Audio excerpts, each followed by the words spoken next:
And now, Ms. Guerrero, you are recognized for 5 minutes. Thank you. My name is Mayrena Guerrero. I'm a licensed mental health counselor and entrepreneur in Massachusetts. I am honored to be here and talk about my experience with the SBA Community Advantage Loan through Common Capital. My business is Colorful Resilience, a mental health clinic that provides outpatient mental health services to Black, Indigenous people of color, lesbian, gay, bi, trans, queer, and others with various sexual and gender identities, immigrants, first-generation people, and our allies. What sets us apart is that our team members represent the communities we work with. These brings about cultural competency that comes not just from education, but shared lived experiences with our clients. I hold a Bachelor of Science degree from Universidad Católica Santo Domingo in Dominican Republic and a Master of Science in Mental Health Counseling from Fitchburg State University in Massachusetts. Go Falcons.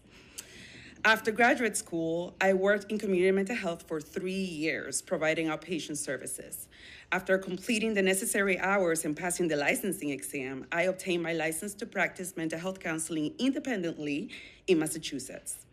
In 2016, I established a private practice, marking the beginning of my entrepreneurial journey as a solo practitioner. My practice filled up quickly as clients discovered me through the psychologytoday.com providers directory. In my published profile, I discuss my therapeutic approach and comfort in working with immigrants, people of color, and members of the LGBTQ plus community like myself. I quickly noticed clients sought me out primarily because of our shared identities. In 2020, due to the mental health crisis resulting from the pandemic and the Black Lives Matter movement, inquiries for services increased from 2 a day to 20. My practice was packed, and I wondered where to refer individuals seeking support based on identity affinity. I realized then that there was a niche in the market that was not being addressed, and that is when the idea for Colorful Resilience was born. If I were going to do this, it would be done right. My company will have multiple practitioners and be the work environment I always dreamed of. The humanity of the clinician will be front and center because happy and healthy clinicians produce better therapeutic outcomes. I would do things differently and go against the industry standard. My clinicians would receive a guaranteed bi-monthly paycheck with a salary that exceeds the living wage for our county based on the MIT living wage calculator. A yearly inflation raise would be essential to prevent a pay cut, and an annual productivity raise would incentivize meeting productivity goals. Both part-time and full-time employees will have access to health and dental care. Additionally, the company will reimburse continuing education credits as 15 CEs are required annually to maintain our licenses. And now we're in year 3, and this year we're able to offer 401k to our employees.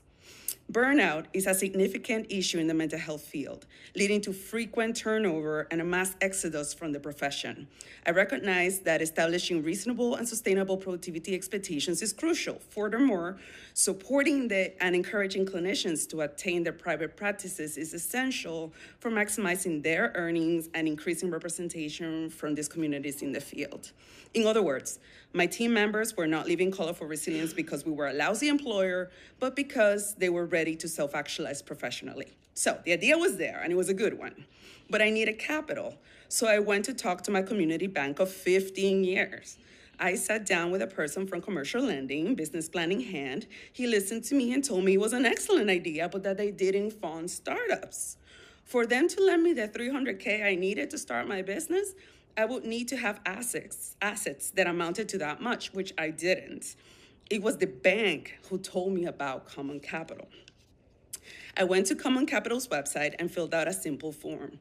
Then, with a business plan in hand, I met with them. They supported my idea and told me they would work with me to secure the funds I needed to make it a reality. Common Capital helped me secure an SBA Community Advantage loan for $250,000 and a $50,000 microloan at a 6-year term and a 7.5 interest rate. In addition to the loans, Common Capital helped us get marketing and technical assistance help from a third party, contributing to our recruitment efforts. From the very beginning, Colorful Resilience has submitted monthly profit and loss and balance sheet reports to Common Capital, helping keep us accountable as we go. Common Capital invested in Color for Resilience, and we continue to experience and support to this day. On February 23rd, 2022, Color for Resilience LLC became a registered business entity, and in August of that year, we started seeing clients. Today, according to the Boston Business Journal, Color for Resilience is the 27th largest LGBT-owned business in the state of Massachusetts.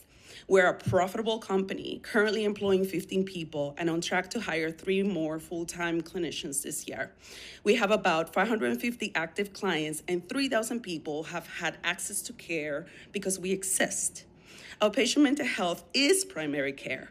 Clients who are adequately supported and at outpatient mental health level rarely need to access higher, more expensive levels of care, like partial hospitalization, inpatient, or like a residential program.